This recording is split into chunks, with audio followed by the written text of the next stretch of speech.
क्या करते last time पे? एनर्जी सेल्फ एनर्जी पे बात कर रहा था, है ना? तो सेल्फ एनर्जी पे, है ना? तो नॉन कंडक्टिंग स्फीयर की सेल्फ एनर्जी पे बात कर रही थी, है ना? ठीक, चलिए स्टार्ट करते हैं। तो जैसे मान लो मेरे पास एक नॉन कंडक्टिंग स्फीयर है, ठीक, समझ में है?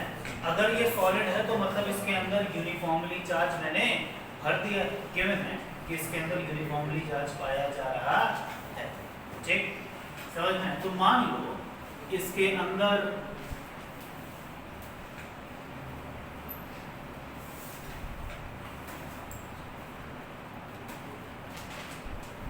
ऐसे यूनिफॉर्मली चार्ज भरा हुआ, ठीक, इसका रेडियस है r और इस पर टोटल चार्ज है q।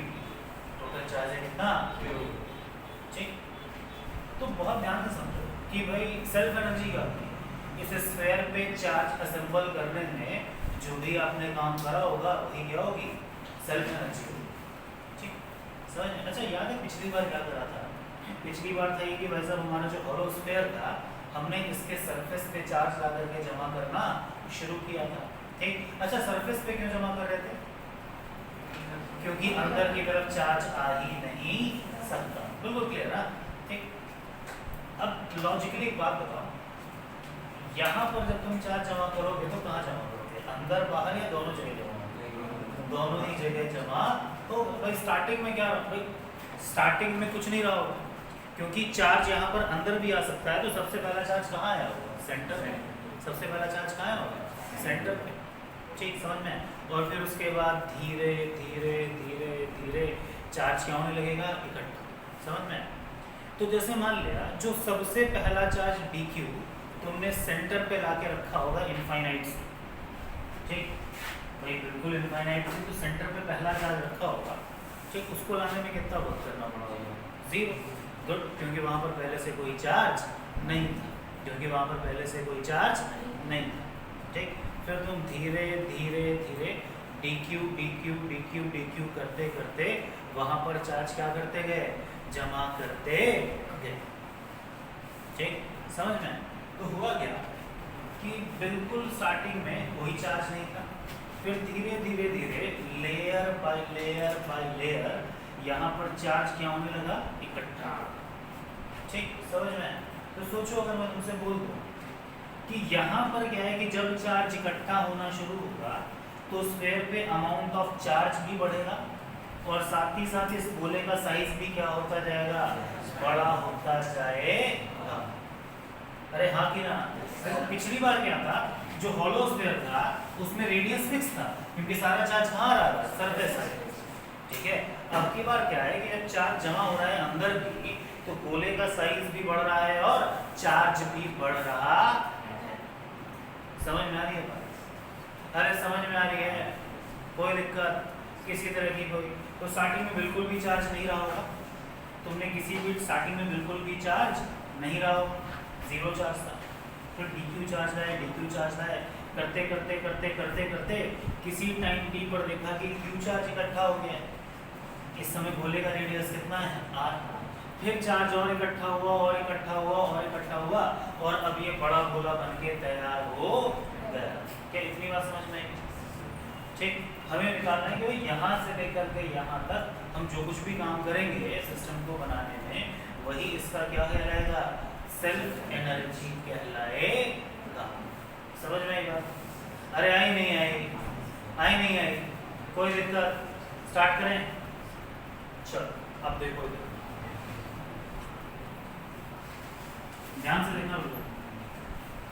तो मान लिया धीरे धीरे धीरे धीरे चार्ज यहाँ क्या हो रहा था? असेंबल हो रहा, ठीक।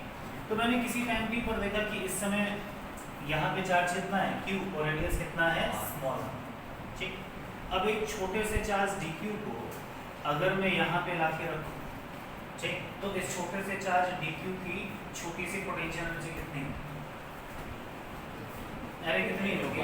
अरे जो भी काम करूंगा dw वही किसके बराबर होगा?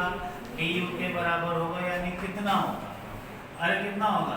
अरे चार्ज इनटू में पोटेंशियल, चार्ज इनटू में भाई चार्ज है कितना dq, पोटेंशियल कितना है k इंटू छोटा q बाई में छोटा, हाँ कि ना, अरे हाँ कि ना। टोटल वैल्यू निकालनी हो तो क्या कर दो इंटीग्रेट, टोटल वैल्यू निकालने को क्या कर दो इंटीग्रेट। लेकिन समस्या क्या है, यहाँ पे q भी वेरिएबल है और r, तो q को r के फॉर्म में लिखना पड़ेगा, हाँ कि ना। अरे q को किसके फॉर्म में लिखना पड़ेगा, r के फॉर्म, ठीक। कैसे लिखेंगे, चलो जल्दी देखो ध्यान से। अरे क्या q इज इक्वल्स टू होता है रो इनटू में dv, अरे q कितना होता है रो इनटू में dv, हाँ कि ना, अरे यही होता है ना, sorry dq is equals to होता है रो इनटू में dv, ठीक, समझ में है, ठीक। और dv क्या लिखा जाता है, अरे क्या लिखा जाता है 4 पाई r dr, अरे यही लिखते हो ना, dv क्या लिखते हो स्फीयर के केस में 4 पाई r dr, ठीक। तो dq की वैल्यू हो गई रो इनटू में 4 पाई r डॉट dr। अच्छा रो कितना है,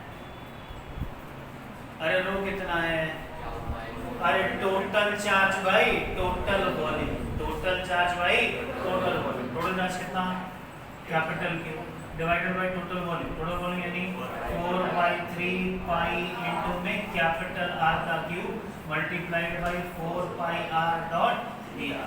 ये आ गई किसकी वैल्यू, dq की वैल्यू किसके फॉर्म में, dr के फॉर्म में। 4 पाई में 4 पाई r स्क्वायर है, सॉरी 4 पाई r, ठीक, गुड। यानी कि dq कितना हुआ, अरे dq कितना हुआ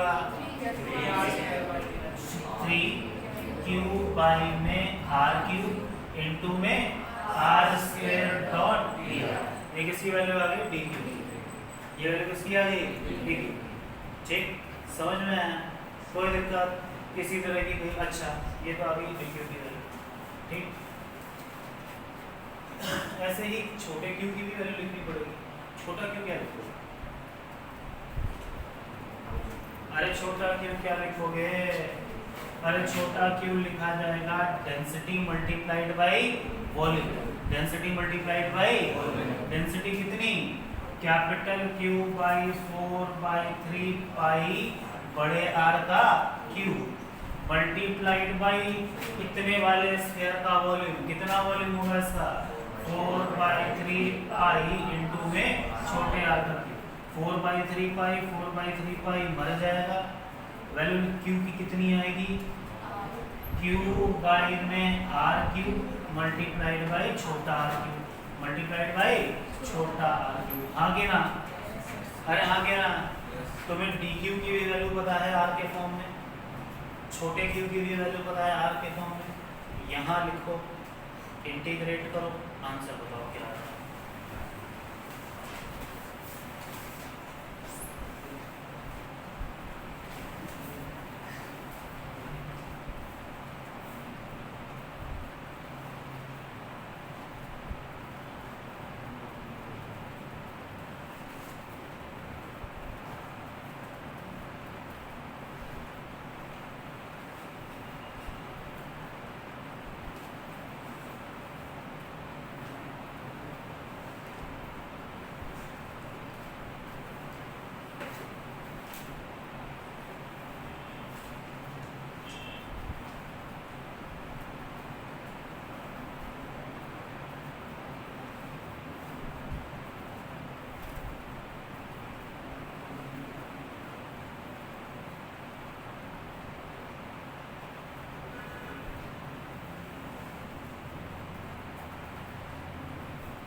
अच्छा लिमिट कहाँ लगाऊंगा इंटीग्रेशन में, कहाँ से कहाँ तक 0 से r, 0 से r,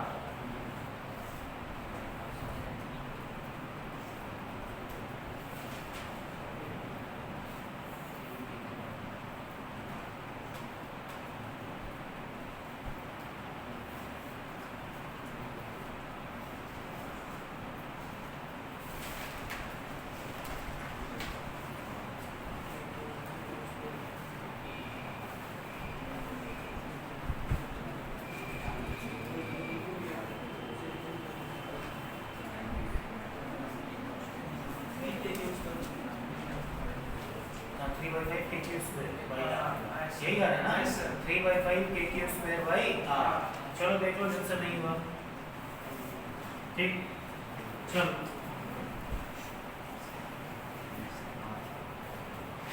अरे du dq की वैल्यू कितनी निकाली थी? k तो कांस्टेंट ही है। dq की वैल्यू कितनी निकाली थी? k/r। dq की वैल्यू कितनी निकाली थी? क्या निकाली थी? 3 इंटू में q इंटू में r² में कैपिटल R क्यूब, ये निकाली थी। कंफर्म। इंटू में dr इंटू में dr, अरे ये निकाली थी। ठीक, अच्छा छोटे q की वैल्यू तो q बाई में r cube multiplied by small r। ठीक, समझ में आया? अच्छा तुम अगर ध्यान से देखो तो ये से एक स्क्वायर भर जाएगा, हाँ के ना? ठीक, r⁴ इंटू में r कितना हो गया? r⁴ तो du इज इक्वल टू आया k इंटू में 3q² बाई में r क्यूब, बाई में कितना? r क्यूब इंटू में r क्यूब, ये मेरे ख्याल से हो गया कितना? r⁶ और ये r क्यूब इंटू में r कितना हो गया? r⁴। क्या करूंगा? इंटीग्रेट। क्या करूं? तुम देखो ध्यान से k 3q²/r⁴, ये तो कांस्टेंट ही है, ये तो बाहर ही है इंटीग्रेशन से। ठीक, नॉट भी आ रहा, तो ये हो गया इंटीग्रेशन 0 से लेके r। समझ में आया? अरे आया नहीं आया? तुम पूरी देख लो, ये हो जाएगा r⁵ से ये r⁴ मरेगा, सिर्फ एक r बचेगा। तो सॉल्व करके u कितना है? 3/5 kq² में कितना? kq² में कितना? कितने लोगों का सही आ गया? 1 2 3 4, कम है। ठीक, समझ में आया नहीं आया ये? अरे ये इंटीग्रेशन समझ में आया ना सबके? आसान सर। ठीक, क्लियर हो गया? एक स्फीयर की सेल्फ एनर्जी कितनी होती है सॉलिड कंडक्टिंग? 3/5 kq²/r। ठीक, ये इसकी टोटल एनर्जी, ये इसकी कहाँ है? Total energy. ठीक, अरे कोई दिक्कत किसी तरह की कोई, अब इसी बात को ना थोड़ा ढंग से, ठीक, समझ में?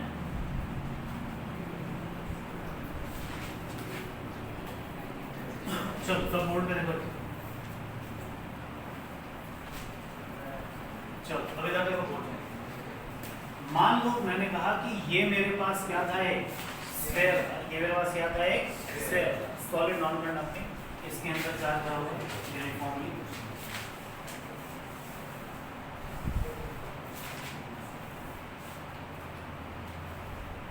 ठीक, टोटल चार्ज q और रेडियस कितना? Capital r। Total charge q और रेडियस कितना? कैपिटल।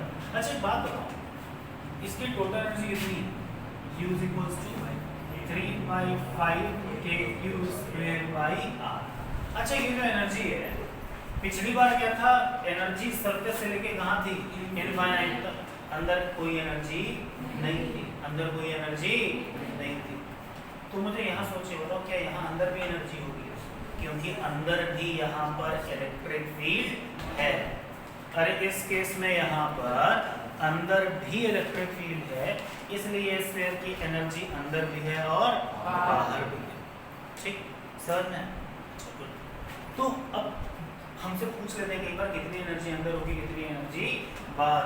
लेकिन ये मुझे समझ में आ गया कि ये जो नेट एनर्जी है, इसमें से कुछ एनर्जी अंदर है और कुछ एनर्जी बाहर है।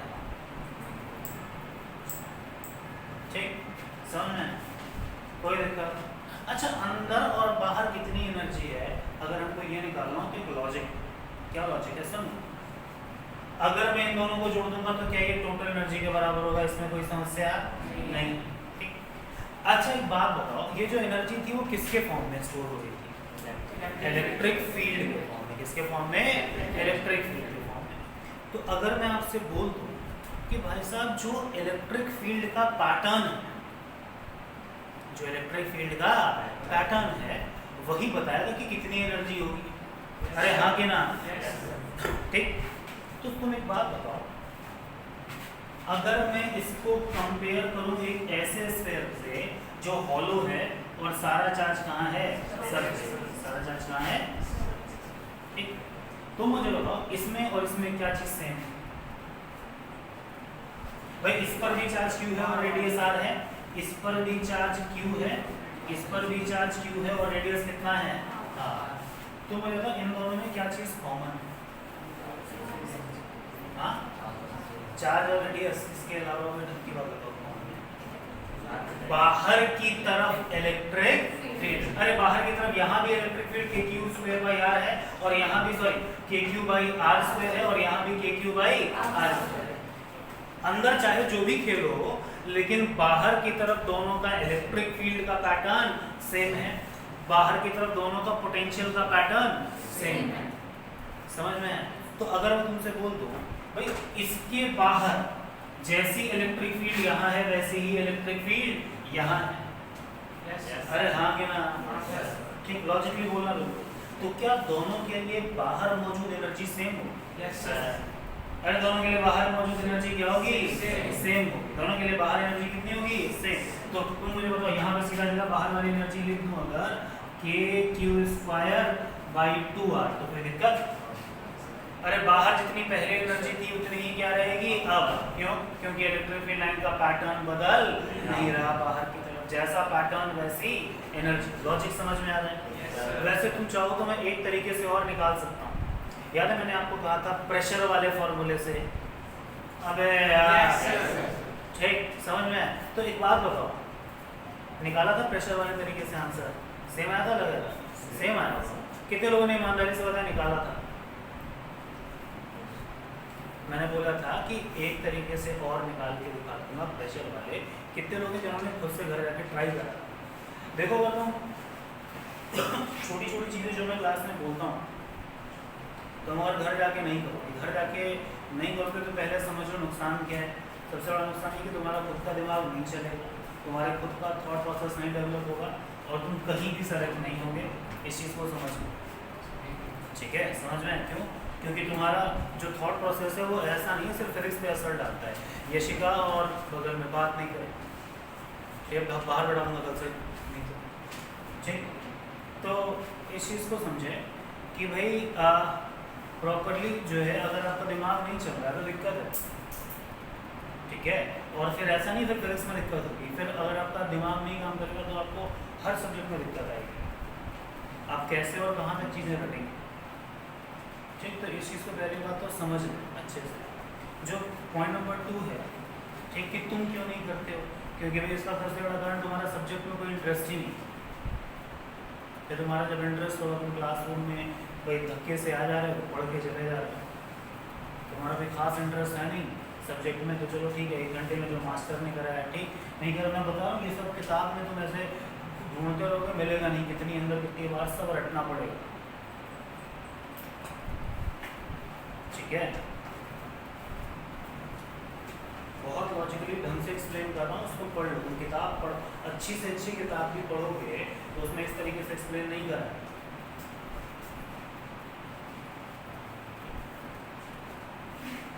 ठीक, समझ में? तुम चाहते हो बात लॉजिकली भी फील कर सकते हो। तो मैं एक बात बताऊँ, ये लगभग कितना है? 3/5 यानी 0.6 KQ²/R। हाँ कि ना? ये कितना है? 0.5, कम है ना इससे, ठीक है? तो इसी एनर्जी का कुछ हिस्सा कहाँ है? बाहर। तो अंदर कितना है? अरे इन दोनों को क्या कर दो? माइनस। इन दोनों को क्या कर दो? माइनस, ठीक? अरे समझ में? अरे ये 0.6 KQ²/R है, ये 0.5 KQ²/R है, ठीक है? समझ में? तो कितना बचा? 0.1 KQ²/R बचा। हाँ कि ना? 0.1 KQ²/R कितना?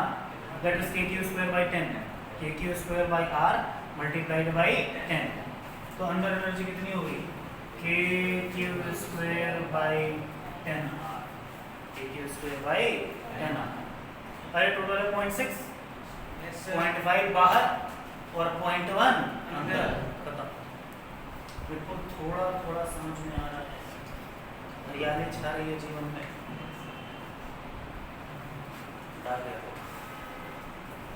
समझ में नहीं आया? अच्छा क्या लॉजिक है इसके पीछे, समझ में है? आप इसका मैथमेटिकल प्रूफ रखना चाहते हैं तो सुने, पिछली बार मैंने कहा था प्रेशर वाले फॉर्मूले से निकाल दो। किससे निकाल दो? प्रेशर वाले फॉर्मूले से। यहाँ पर क्या 2 तरह के प्रेशर होंगे, अंदर और बाहर। अरे दो फील्ड है, अंदर और बाहर, तो दो तरह के प्रेशर होंगे, हाँ कि ना भाई। यहाँ से यहाँ के लिए निकाल दो अलग, बाहर तो तुम निकालना जानते ही हो, और दोनों वैल्यूज को क्या कर दो ऐड। जब तुम अंदर वाली इलेक्ट्रिक फील्ड के प्रेशर से एनर्जी लिखोगे तो एग्जैक्ट इतनी ही आएगी। अबे यार समझ में आ रहा है नहीं आ रहा है? समझ में आ रहा है नहीं आ रहा है? ठीक है, समझ में तुम निकालोगे तो इतनी है, ठीक। क्या हुआ बाहर वाला? अरे बाहर वाला प्रेशर से निकलवा दिया सही में, तो फिर ठीक है, चलो ठीक है। तो इसका अंदर वाला तुम निकालोगे प्रेशर से। प्रेशर का फॉर्मूला क्या होता है? एक फॉर्मूला मैंने बताया, half epsilon naught E square. E कौन सा है? ई अंदर, बाहर नेट। ई क्या है? नेट। तो अंदर की तरफ इलेक्ट्रिक फील्ड क्या होती है? अरे हाफ एप्सिलॉन नॉट स्फीयर में अंदर की तरफ इलेक्ट्रिक फील्ड कितनी होती है? Rho R by 3 epsilon naught, rho R by 3 epsilon naught. तो रो की वैल्यू पुट कर दो, रो बाई में 4 by 3 pi r cube into में आर, बाई में कितना 3 एप्सिलॉन नॉट, 3 ने 3 को मार दिया। और तुम्हें इसका क्या चाहिए? स्प्रेड। ये है प्रेशर, ये है कितना? प्रेशर। डॉट डीवी, डॉट कितना? डीवी यानी 4 pi are square dot D R. समझ में आया? अरे आया नहीं आया? इसको इंटीग्रेट कर दो कहाँ से कहाँ तक? 0 से r, 0 से r। तुम अगर ध्यान दो तो एप्सिलॉन नॉट का स्क्वायर यहाँ पे आएगा, स्क्वायर करने पे अरे हाँ क्या आएगा? एप्सिलॉन नॉट का स्क्वायर आएगा 1 बाई, ठीक। समझ में आया नहीं आया? तो वो 4 पाई एप्सिलॉन नॉट मेंटेन रहेगा, ठीक। समझ में आया नहीं आया? देखो 4 स्क्वायर पाई स्क्वायर, ये है 4 पाई, ठीक। समझ में आया? तो डिनोमिनेटर में 1 बाई 4 पाई एप्सिलॉन नॉट यानी k बचेगा, यानी क्या बचेगा? k, ठीक। ये हो गया क्यू आर क्यूब, बाई में कितना? r to the power 6, r to the power 6। ये r क्यूब और ये कितना? r स्क्वायर, r क्यूब और ये कितना? r स्क्वायर, ठीक। अरे ध्यान से देखो, ये है r स्क्वायर और ये है कितना? r square, r to the power 4। Integrate करोगे तो क्या आ जाएगा? r to the power 5 by 5, 5 into 2 कितना? 10। तो आपको लग रहा होगा कि इंटीग्रेट करने पे इस फॉर्मेट में आ सकता, करके देख लें। चलो इसे इंटीग्रेट की ओर से अभी देखो यही आ रहा है कि नहीं? इंटीग्रेट करो इसे 0 से r, ये अंदर की तरफ देखो आ रहा है कि नहीं है?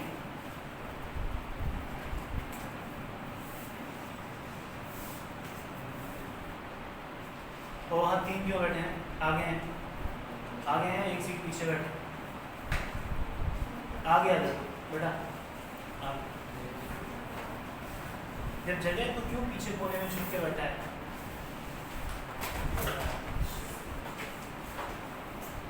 अब यही आ रहा है कि नहीं आ रहा है? यही आ रहा होगा। यस सर, ठीक है। अरे क्या एनर्जी समझ में आ गई? कोई दिक्कत?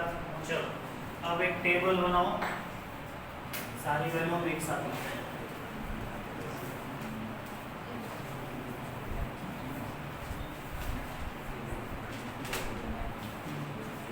चलो तो अब तक हमने देखो स्पेयर्स में 2 तरह की चीजें पढ़ी हैं। सुन लो, देखो कौन कौन सी।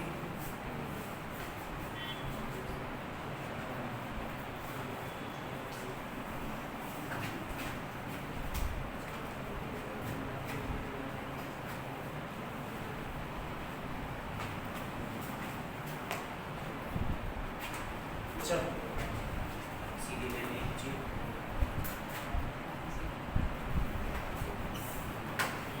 ठीक, हाँ देखो हमने क्या क्या पढ़ा है? सॉलिड कंडक्टिंग, और कौन सा जल्दी बोल दो? सॉलिड कंडक्टिंग, हॉलो कंडक्टिंग और हॉलो नॉन कंडक्टिंग इलेक्ट्रॉनिक। इनका बिहेवियर एक सा है और किसका बिहेवियर अलग है? सॉलिड नॉन कंडक्टिंग का बिहेवियर अलग है। क्या क्या पढ़ा है सुनना। हमने दोनों के लिए पढ़ा है इलेक्ट्रिक फील्ड। हमने दोनों के लिए क्या पढ़ा है? इलेक्ट्रिक फील्ड अंदर बाहर। हमने दोनों के लिए क्या पढ़ा है? इलेक्ट्रिक ठीक, समझ में आया, इनसाइड और आउटसाइड ठीक।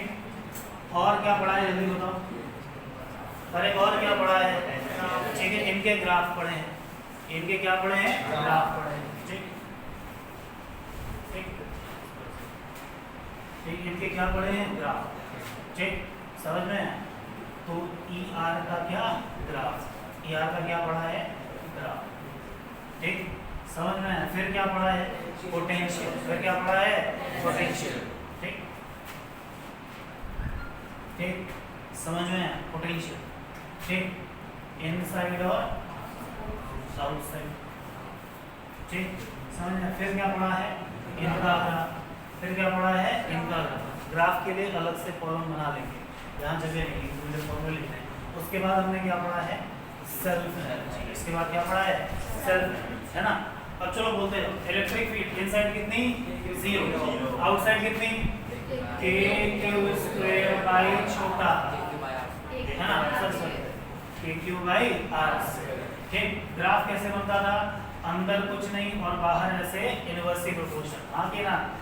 पोटेंशियल इनसाइड उतना ही होता है जितना सरफेस पे होता है, यानी कितना, k Q by r, outside कितना, k क्यू बाई में छोटा, k क्यू बाई में छोटा।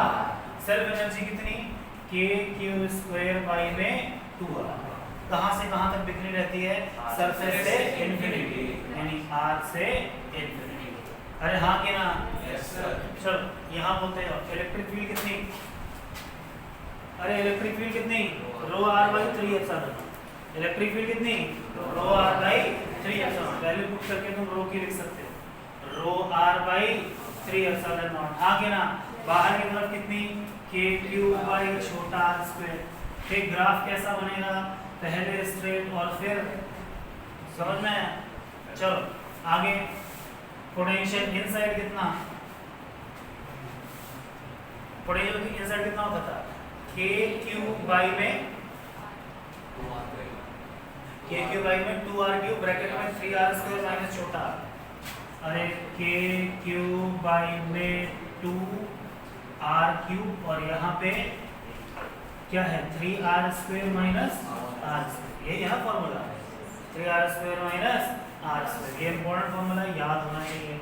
आउटसाइड कितना, k क्यू बाई छोटा r, ये वैल्यू कितनी, अरे ये वैल्यू कितनी, 3/5 k क्यू स्क्वायर बाई में कितना r, बाई में कितना r, क्या पढ़ा ठीक। इसमें से अंदर कितनी होती है, k Q square by 10r और बाहर कितनी होती है, k क्यू बाई में ठीक।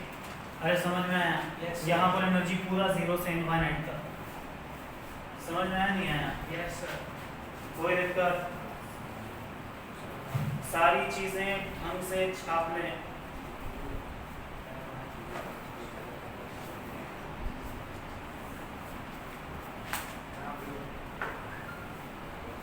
पोटेंशियल ग्राफ ऐसे बना लेंगे,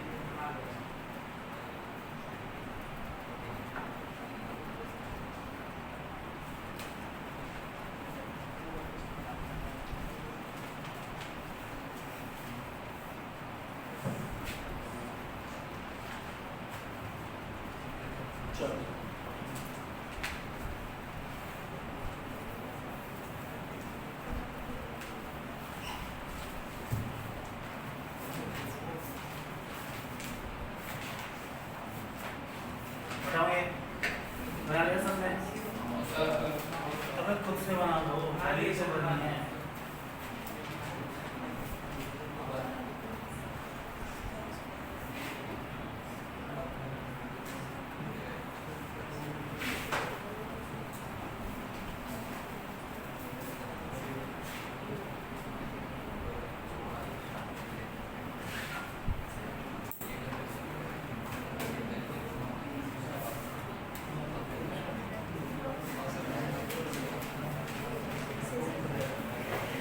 बात नहीं करें प्लीज,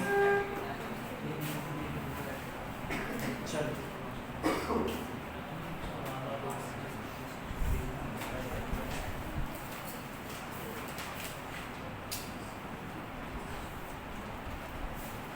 हाँ बेटा समझ में यहाँ तक? अरे आया नहीं आया? चलो अब जो है कुछ खास तरह के क्वेश्चंस आते हैं, आप सिर्फ क्वेश्चंस करने हैं, ठीक है? अब कुछ खास तरह के सवाल आते हैं एग्जाम में, सुनिए ध्यान से कैसे। अब तक जो हमने सॉलिड नॉन कंडक्टिंग करा है उसमें रो कैसा था, यूनिफॉर्म की नॉन यूनिफॉर्म? क्या था? यूनिफॉर्म। देखो सवाल कैसे कैसे मॉडिफाई करते हैं। पहला सवाल जो कॉमन पूछा गया है, आपको बोला गया कि भाई साहब एक नॉन कंडक्टिंग स्फीयर है लेकिन वो एन्यूलर है। एन्यूलर मतलब बीच का कुछ हिस्सा गायब। ठीक, आपके पास एक एन्यूलर स्फीयर था, इनर रेडियस r और आउटर रेडियस 2r। ठीक, समझ में आया? ठीक, अरे समझ में आया? ठीक, इस पे जो चार्ज डेंसिटी थी वो थी रो, कितनी थी? रो। ठीक, समझ में आया? अरे समझ में आया? Yes sir. चलो, और टोटल चार्ज था Q, टोटल चार्ज था Q, बट रो और Q दोनों ही दिया हुआ है। ठीक, समझ में आया? अरे समझ में आया नहीं आया? ठीक, समझ में आया? ठीक, अच्छा एक बात बताओ, अगर रो नहीं दिया होगा तो क्या रो तुम कैलकुलेट कर सकते हो? Yes sir. अरे कैलकुलेट कर सकते हो? Charge by volume, charge by volume. Charge कितना है Q, वॉल्यूम कितना लिखोगे इसका? अरे 4/3 पाई ये 2r³ माइनस r³, इतना ही तो वॉल्यूम हुआ। 4/3 पाई ब्रैकेट में 2r³ माइनस r³। इस तरीके से इसका रो कैलकुलेट कर सकते हो। फिलहाल कैलकुलेशन आसान रखने के लिए, सवाल आसान रखने के लिए मैंने रो दे दिया। ठीक, समझ में? यूनिफॉर्म रो है इसमें। ठीक, मुझे बताओ सिंपल सी, अरे सुनो इलेक्ट्रिक फील्ड कैसे निकालोगे? अंदर बाहर? अरे बाहर पे इलेक्ट्रिक फील्ड पता ही है ना, kq²/r होगी, बाहर की तरफ तो कोई दिक्कत ही नहीं। अरे अगर छोटे r की वैल्यू ज्यादा हो किससे? 2r से, तब तो कोई समस्या ही नहीं। तब तो कोई समस्या ही नहीं। इलेक्ट्रिक फील्ड सीधा सीधा क्या लिख दोगे? E = kq/r से, तब तो कोई दिक्कत ही नहीं है ना इसमें। अंदर बता दो बस।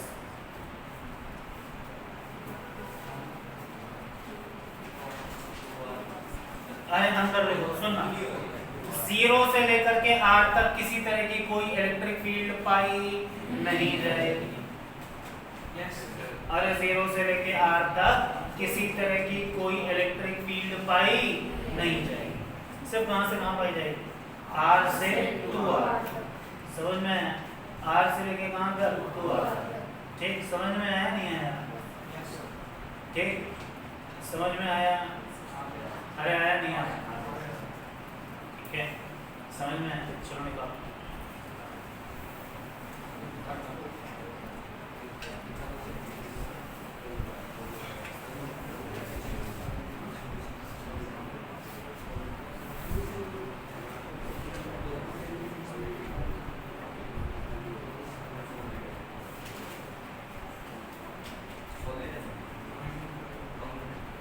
Solid non conducting.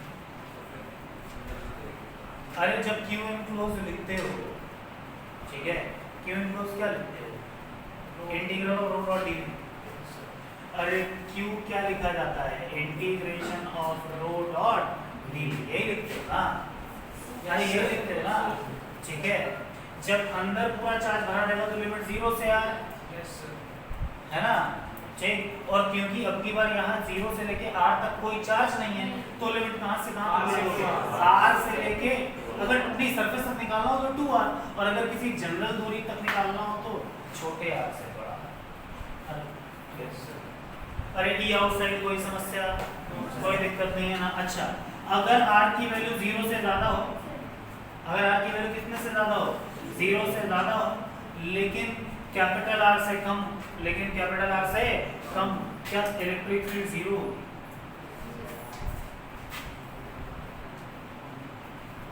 अरे क्या इलेक्ट्रिक फील्ड 0 होगी यहाँ से लेके यहाँ तक, इसमें भी कोई समस्या नहीं। अब मेरे को यहाँ कहीं निकालना, इस पॉइंट पे मान लिया, ठीक, तो क्या करूँगा? गॉसियन सरफेस बनाऊंगा। क्या करूँगा? गॉसियन सरफेस बनाऊंगा। ठीक, समझ में आया? यानी कि मेरी r की वैल्यू कितनी है? r की वैल्यू ज्यादा है किससे, कैपिटल आर से, लेकिन छोटी है किससे, 2r से। छोटा है किससे, 2r से।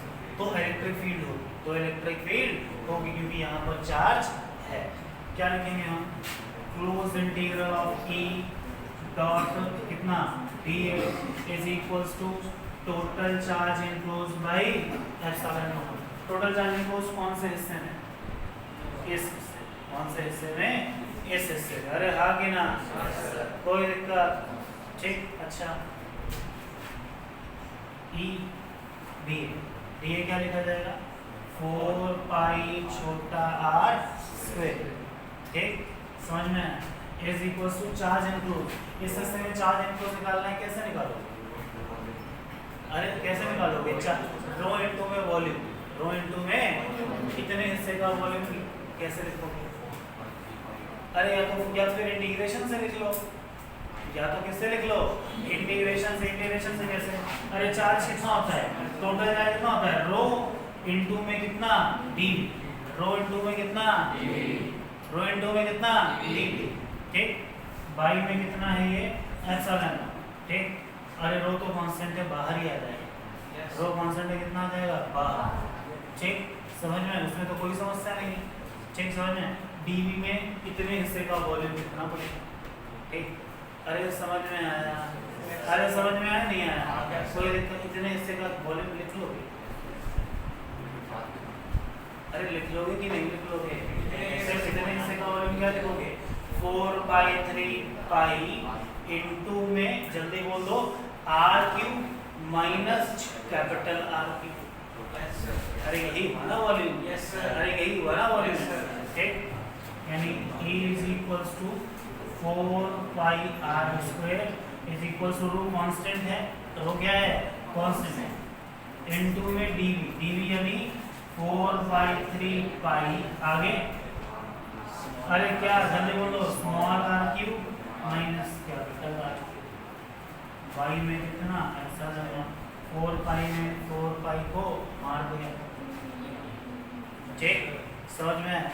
चाहो तो रो की वैल्यू भी लिख लो, चाहो तो किसकी वैल्यू लिख लो, रो की, तो E कितना है, अरे E कितना आया, रो इनटू में छोटा आर क्यूब माइनस क्या बड़ा आर क्यूब डिवाइडेड बाय कितना 3r स्क्वायर एप्सिलॉन नॉट, ये आ गया आंसर। अरे समझ में आया नहीं आया, अगर अंदर की तरफ कैविटी हो तो ऐसे निकालना, ठीक। अच्छा एक चीज मैं बताऊं, सुनना ध्यान से, आगे चल के मैं प्रूफ भी कर दूंगा, अभी एक चीज याद रखो, किसी नॉन कंडक्टिंग स्फीयर में कैविटी है, किसी नॉन कंडक्टिंग स्फीयर में क्या है, इस कैविटी में इलेक्ट्रिक फील्ड मैंने 0 बोल दिया है, ठीक, समझ में। ऐसा सिर्फ तब होगा जब कैविटी का सेंटर और स्फीयर का सेंटर दोनों क्या करे, कंसाइड करे, ठीक। मान लिया कोई स्फीयर है और मैं यहाँ कैविटी काट रहा हूँ, तो इसके अंदर इलेक्ट्रिक फील्ड 0 होगी, इसकी कोई गारंटी नहीं है। अभी हम नॉन कंडक्टिंग स्फीयर की कैविटी पढ़ेंगे आगे चल के, अबे यार ठीक है, समझ में, इसलिए इस चीज को बहुत ध्यान से समझ लो, ठीक, समझ में आया, ठीक है। और वैसे भी इस कैविटी के अंदर इलेक्ट्रिक फील्ड क्यों 0 होगा, इसका लॉजिक मैं पहले ही बता चुका हूँ। अगर तुम ऐसे बनाओगे तो सिलेंडर ऐसे इलेक्ट्रिक फील्ड अगर होगी तो इस साइड ही होगी, इस तरीके से यार प्रूव करा था आपने पहले भी, ठीक, समझ में आया। याद करो मैंने आपसे कहा था कि अंदर की तरफ चार्ज इंक्लूज 0 है, ये कारण नहीं है इलेक्ट्रिक फील्ड 0 होने का, याद है, प्रूफ किया था मैंने, बाकायदा गॉस थ्योरम से, ठीक, समझ में। हमेशा याद रखें किसी जगह पे चार्ज इंक्लूज 0 है मतलब वहां पर फील्ड भी 0 होगी, ऐसा नहीं है। नॉन कंडक्टिंग स्फीयर की कैविटी अगर कंसाइड नहीं कर रही है सेंटर से, कहीं और कहीं कैविटी है, तो उस कैविटी में चार्ज इंक्लूज 0 होता है, लेकिन वहां पर इलेक्ट्रिक फील्ड 0 नहीं होती। इस स्टेटमेंट को मैं कई बार बोल चुका हूँ पहले भी, ठीक है। कहीं पर चार्ज इंक्लोज्ड 0 है तो इसका मतलब वहाँ इलेक्ट्रिक फील्ड भी 0 होगी, ऐसा नहीं है। कई बार बच्चे बोल देते हैं कि सर कंडक्टिंग स्फीयर की कैविटी मतलब हॉलो कंडक्टिंग स्फीयर के अंदर इसलिए इलेक्ट्रिक फील्ड 0 है क्योंकि चार्ज इंक्लोज्ड 0 है। ये बात सही नहीं है, ठीक है। समझ में, वो चार्ज इनको जीरो होता था, सिमेट्री की वजह से कुछ कंडीशंस बनती थी, इसकी वजह से इलेक्ट्रिक फील्ड क्या हो जाती थी, जीरो।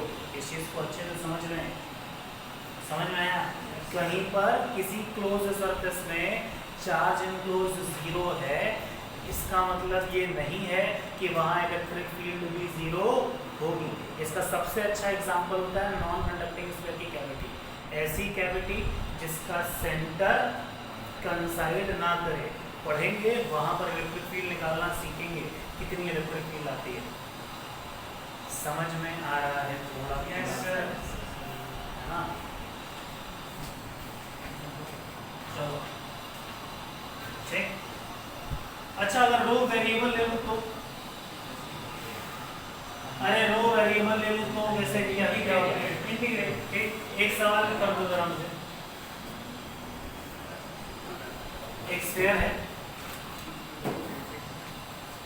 रेडियस है कितना, कैपिटल, इसका रेडियस कितना है, कैपिटल, ठीक। और इसमें जो रो है, ठीक, उसका फंक्शन है रो नॉट आर। मतलब सेंटर से किसी दूरी r पे, सेंटर से किसी दूरी r पे चार्ज डेंसिटी ऐसे, ठीक। अब समझ में आया? बेटा बोर्ड है ना, तो उस बेचारे को क्या देख रहा है?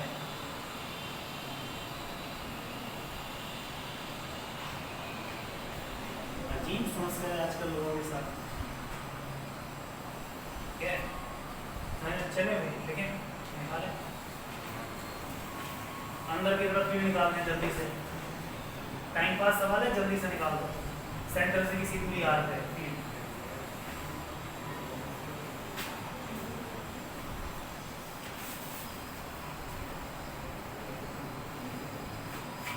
अरे जल्दी बता दो, सिर्फ एक मैथमेटिकल एक्सप्रेशन लिख लो, बाकी मैं समझ जाऊंगा भी रुक कर।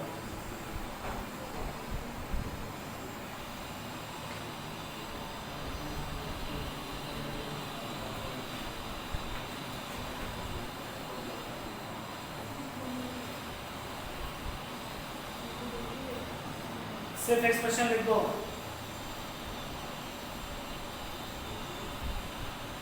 अरे एक्सप्रेशन लिखा कि नहीं लिखा सबने? चलो एक्सप्रेशन लिख दिया, चलो मिलाते हैं जल्दी से। अरे एक्सप्रेशन क्या होगा, integration of E dot d is, इतनी दूरी पर एक गॉसियन सरफेस बना दिया, is equals to q enclose by में कितना एप्सिलॉन, आगे ना, तो ई इनटू में 4 पाई छोटा square is equals to q enclose, q enclose कितना होता है, रो डॉट डीवी बाय में कितना एप्सिलॉन नॉट।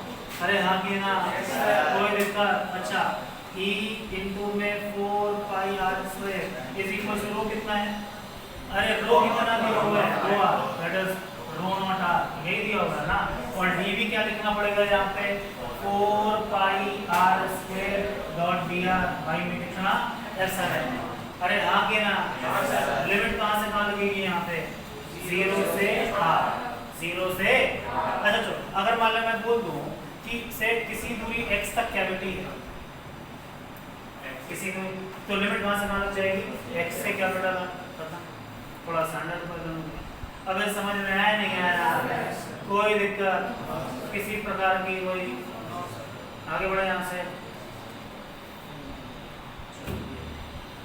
ठीक, समझ में आया? यस सर, कोई दिक्कत किसी तरह की कोई, आगे बढ़ते।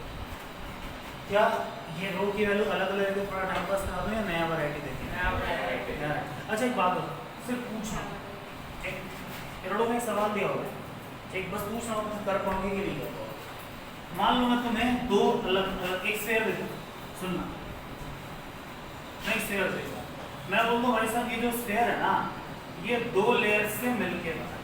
ये कैसे मिलके बना है, 2 लेयर्स से मिलके, 0 से लेके r तक, कहां से कहां तक, 0 से लेके r तक, सुना, रो की वैल्यू है रो नॉट r। किस केस में, जब r की वैल्यू 0 से बड़ी हो, लेकिन कैपिटल आर से छोटी हो। ठीक, समझ में आई बात? तब इतनी रो नॉट आर। ठीक, समझ में आया? और जब आप यहाँ से आगे बढ़ते हैं तो चार्ज डेंसिटी बदल जाती है। कितनी हो जाती है? रो इज इक्वल से कल 2 rho naught 3 rho naught R square. कहाँ से कहाँ तक? जब आर की वैल्यू बड़े आर से ज़्यादा हो जाए और इसका एरिया टोटल मान लो कितना हो, 2 आर। ठीक, तब कैसे करूँ? मैं बोल दूँ कि चलो मुझे बताओ, से जैसे मान लिया यहाँ कहीं इलेक्ट्रिक फील्ड निकालनी है। ठीक, तो भाई अगर आप इस गोले के अंदर हैं, ठीक, समझ में, तो बाहर वाली वैल्यू से कोई मतलब नहीं है। ठीक, सिर्फ मैं ऊपर वाली वैल्यू लिखूंगा और लिमिट कहाँ से कहाँ लगा दूंगा? 0 से कहाँ गया ना? लेकिन सोचो मान लो यहाँ कहीं लिखनी हो तो यहाँ से लेकर के यहाँ तक एक बार इंटीग्रेट करोगे, समझ में आया? प्लस ठीक है भाई। अब इसके बाद चार्ज का मतलब चार्ज का फंक्शन बदल गया है, समझ में आया? तो फिर कहाँ से इंटीग्रेट करोगे? इस वाले फंक्शन से इंटीग्रेट करोगे। कहाँ से कहाँ तक? कैपिटल आर से लेकर के ये यहाँ वाली वैल्यू। अब समझ में आया? ठीक, समझ में आया? ठीक, बस जरा एक्सप्रेशन लिख के दिखा दो मुझे इस केस में, इंटीग्रेशन वाली।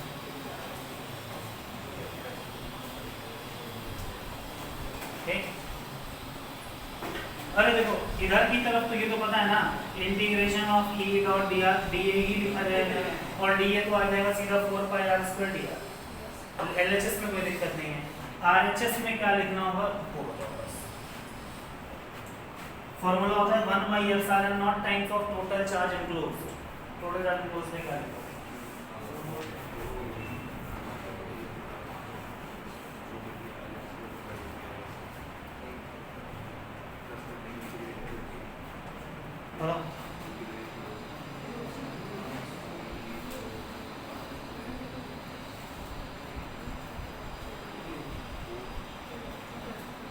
क्या लिखोगे?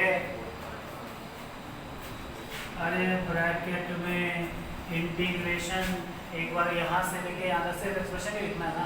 ठीक, तो यहाँ से लेके यहाँ तक क्या है?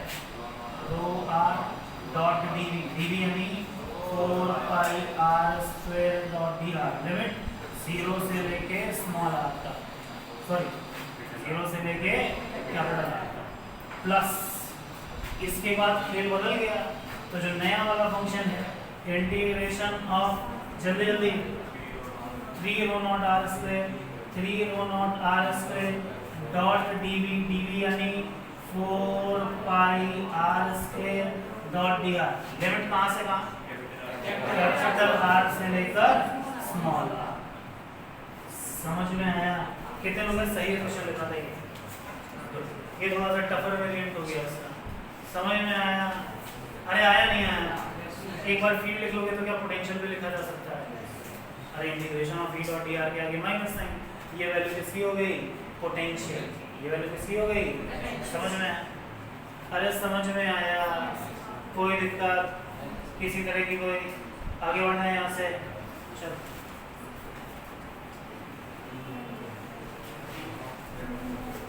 हेडिंग डालो। कई बार क्या होता है नॉन कंडक्टिंग स्फीयर में, जैसे हमारा अर्थ है, जैसे हमारा क्या है, मान लो अर्थ एक तरह का सॉलिड स्फीयर है जिसके अंदर भी एक मास है। अरे जिसके अंदर क्या है? मान लो, याद है जब मैं ग्रेविटेशन पढ़ा रहा था और एसएचएम पढ़ा रहा था तो एक सवाल लगवाया था कि अर्थ के अंदर हम ऐसे टनल काटते हैं, है ना, तो टनल को क्रॉस करने में कितना समय लगता है ना? अरे इस टनल में एसएचएम का टाइम लिमिट होता है 2 पाई r बाई g, तो work capital R is radius of earth. अरे याद है ऐसा? समझ में? ठीक, तो क्या ऐसे ही सवाल यहाँ पूछ सकता हूँ मैं कि भाई नॉन कंडक्टिंग स्फीयर के अंदर पतली सी टनल काट दी, ठीक, अब ये टनल आप बिल्कुल सेंटर से काट सकते हैं, ऊपर से काट सकते हैं, तो उसमें बहुत सारे सवाल पूछे जाते हैं। दोनों को एक घंटा मार के बाहर निकाल दूंगा मैं, पता है क्या?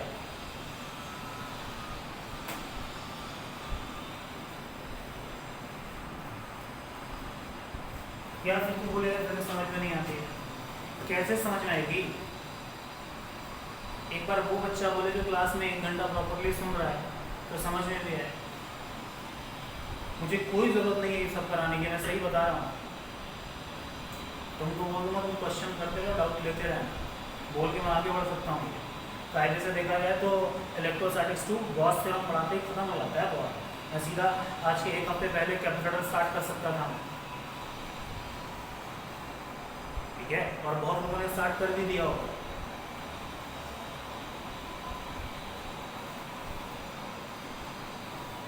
ठीक, तो कल की क्लास में हम स्टार्ट करेंगे tunnel problems. Tunnel problems highly important है, इसलिए मतलब कॉम्पिटिशन पर्पज से, बोर्ड वोर्ड के लिए इम्पोर्टेंट नहीं है। ठीक, क्यों? क्योंकि उससे इलेक्ट्रोस्टैटिक्स के सवाल तो हो ही जाते हैं और बिल्कुल सेम सवाल आते हैं ग्रेविटेशन में। ठीक है, समझ में आया? तो एक तरह से तुम्हारा ग्रेविटेशन के भी सारे सवाल रिवाइज हो जाएंगे उस तरह के। अबे यार, ठीक, तो कल से स्टार्ट करेंगे हम टनल प्रॉब्लम्स। इसको जरा बंद करें।